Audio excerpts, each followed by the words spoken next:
Raiden has dominated the meta for about 2 years before most people consider her fallen off. But now that it's been 3 years since her release, is she any good?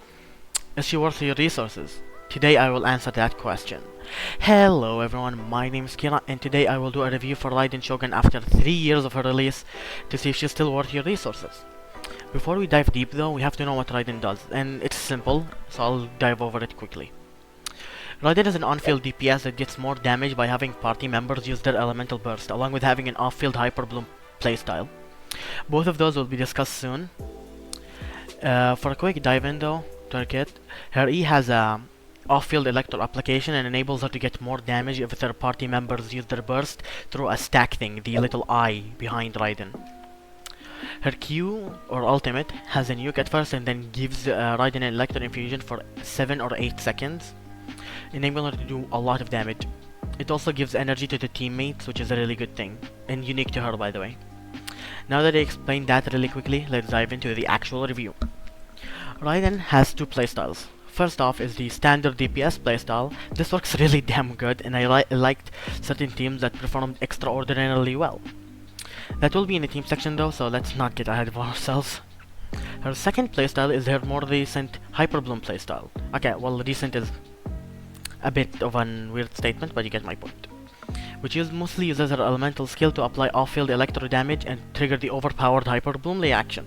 This is also great and I used it extensively, but I ultimately preferred using Cookie in that slot because she's a healer and enables Farina Quick Bloom teams, which are a lot stronger than what Raiden enables. But Raiden is still a really good slot in that if you want to use her there. This video will mostly discuss her DPS playstyle because that's her main playstyle and what most people should be using it anyway, unless you don't have Cookie. Moving on to the pros and cons, Raiden is a really interesting unit with very unique strengths and weaknesses.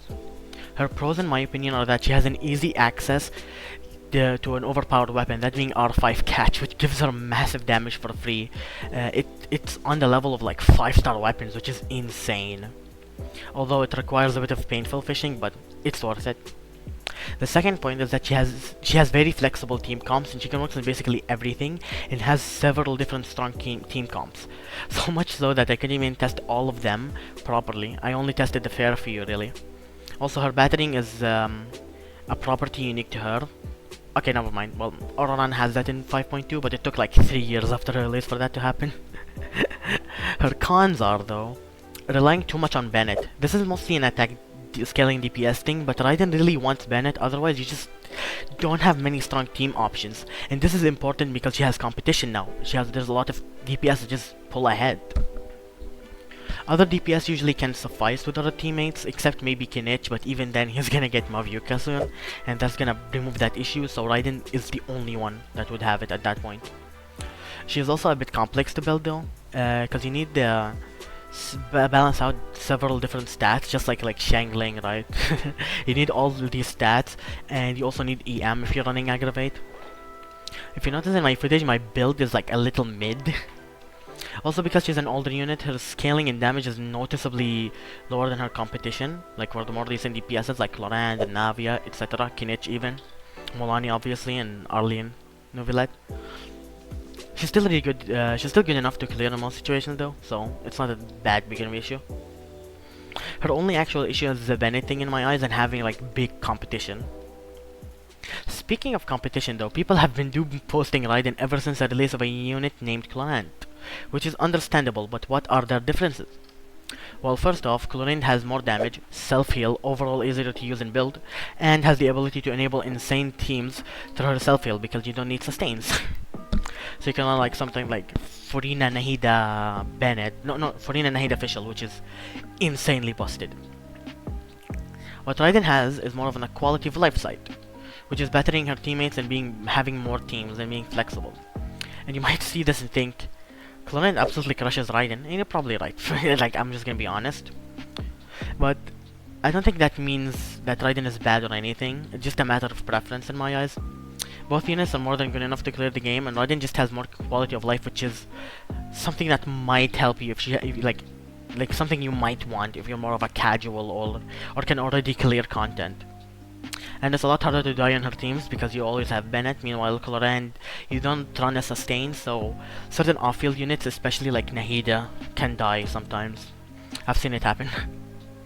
One thing to note though is that Clorand being less flexible doesn't really mean too much when she has like a wide array of flexible teams like Aggravate, Overload, Quick Bloom, and I'm probably missing a few teams as well.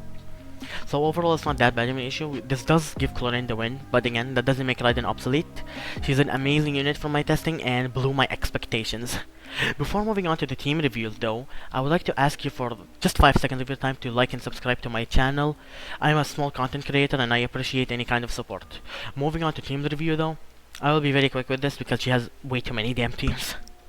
First off is a traditional hyper carry team with it, which is like Electro and then Kazuha and Bennett usually, or Sucrose I guess, but you get my point. Ilani Aimiko on that slot, but you can use C6 Kujisara, you can use Fischl, etc. Anyways, the team is good, but it feels a bit lackluster unless you have high investment or vertical investment like your C2 or signature weapon. A solid 7 out of 10 team could be better. Secondly, we have her, what's it called? National team. This is easily her most used team, and rightfully so. It feels really damn good to play, and it was really easy to use for me with no difficulties at all, which is a thing you can consider. Overall, a 9 out of 10 team, maybe even a 10 out of 10 at higher investment. Third off, we have, well, thirdly, we have her Aggravate team. This is my favorite team for her as it felt really satisfying to play and did a lot of damage.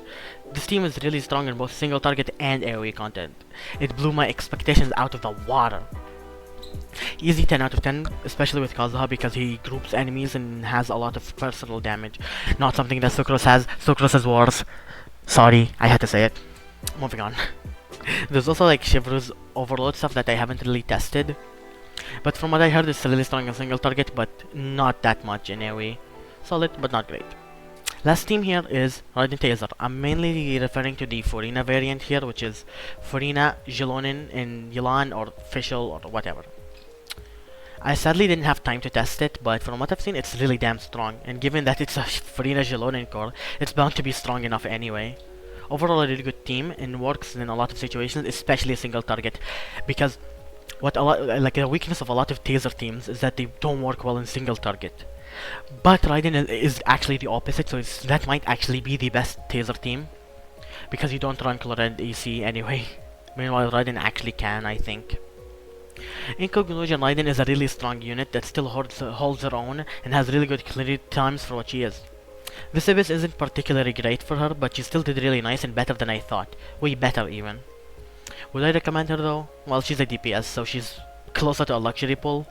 And now that Clorinde is out, Raiden's just not the best option anymore. That's all I'm gonna say. But if you like her, she'll always be worth the pull, and she won't disappoint you in the slightest. And with that, I reviewed Raiden to the best of my ability. If you enjoyed this video, please like and subscribe. I'm a small content creator and I appreciate any kind of support.